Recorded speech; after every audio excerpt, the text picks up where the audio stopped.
வறுமைக்கு பிறந்த கூட்டம் வையத்தை ஆளட்டும். மேற்கே விதைத்த சூரியனே உன்னை கிழக்கே முளைக்க ஆணையிட்டோம். தோன்றிட ஏதும் தடை இருந்தால் உன்னை தோண்டி எடுக்கவே துணிந்து விட்டோம்.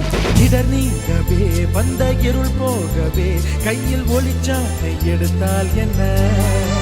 விஸ்வரூபம் கொண்டு விண்ணை இடிப்போம் நண்பா, சில விண்மீன்கள் விழுந்தால் என்ன? மின்னல் ஒன்றை கைவாளாய் எடுத்து இன்னல் தீர போராட்டம் நடத்து.